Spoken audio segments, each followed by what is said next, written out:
Okay, let's talk about a show that completely changed television. A mystery box so deep it both captivated and, let's be honest, confused millions. Lost. So can we unravel its entire notoriously complex story in just a few minutes? Well, let's find out. I mean, you remember it, right? It started with this unbelievable plane crash, and before you knew it, there were smoke monsters, polar bears on a tropical island, time travel, and those numbers everywhere.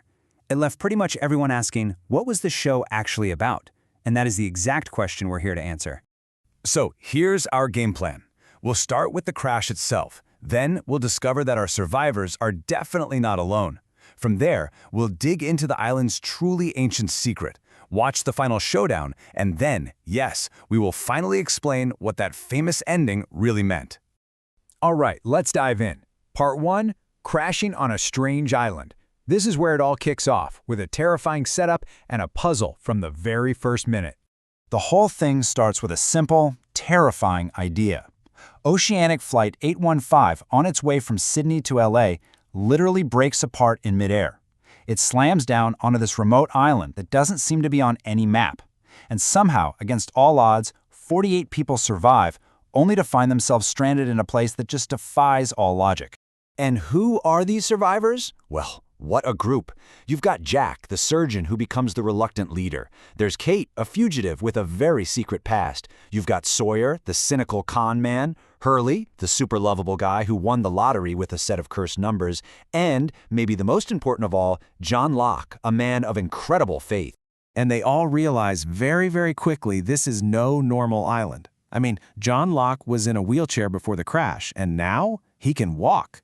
The island seems to have these miraculous healing abilities, but it also has this terrifying dark side. Time acts weird, and there's a monster made of smoke and clanking metal sounds stalking them in the jungle. And all of this leads to a really chilling discovery. As they explore, they start finding signs of other people, and they realize they are not alone out there. Which brings us right to part 2, the island's inhabitants. So first they stumble across these abandoned research stations deep in the jungle. They were built by a group called the Dharma Initiative back in the 70s. They were a bunch of scientists studying all the weird properties of the island, like its bizarre electromagnetism and its potential for, yes, time travel. And they left a lot of mysteries and a lot of dangers behind. But there's a much more immediate threat, a community that the survivors just call the Others. Their leader is this brilliant, incredibly manipulative guy named Ben Linus, and they have been living on this island for years. They will do absolutely anything to protect its secrets from these newcomers. But here's the thing, and this is so important. The whole conflict between the survivors and the Others, it isn't the real story. It's just the latest battle in a war that's thousands of years old. And that brings us to the island's true, ancient secret.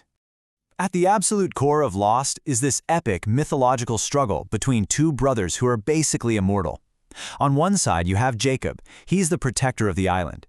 He believes people are inherently good, and he keeps bringing them to the island to prove it. On the other side is his brother, the Man in Black. He thinks humanity is just corrupt, and he is obsessed with one single thing: escaping the island.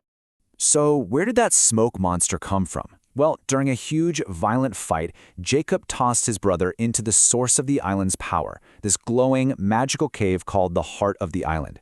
And that energy transformed the Man in Black into that cloud of black smoke, a deadly, shape-shifting monster that's now forever trapped in the one place he wants to leave.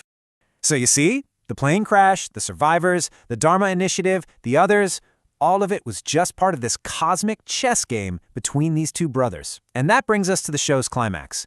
The final confrontation. So the Man in Black, who is now disguised to look exactly like John Locke, has one final goal: destroy the light at the heart of the island. If he succeeds, he'll finally be free, but he'll also unleash his darkness on the rest of the world. Our survivors are the last line of defense. In the end, it all comes down to sacrifice. Jack, the man of science, gives his own life to defeat the smoke monster and protect the island.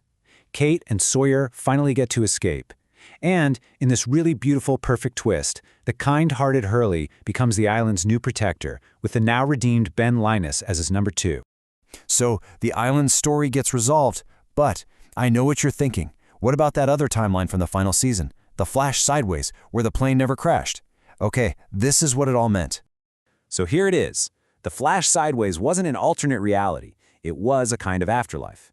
Think of it as a spiritual waiting room that the characters all created for themselves. So after each of them eventually died, some on the island, some many years later as old people, they all found each other there to remember the most important time of their lives and then to move on together. So what's the big takeaway from all this? Well, Lost was just this massive exploration of life's biggest questions. It was this constant tug-of-war between fate and free will, science and faith. But at its heart, the whole story was about broken people finding redemption, finding a purpose, and finding a family in the most unexpected place imaginable. Which really leaves us with just one final question. After all the mysteries, all the time jumps, all the smoke monsters, was Lost ever really about the island itself? Or was it always about the flawed, broken people who crashed there, and who, in the end, were the ones who saved each other?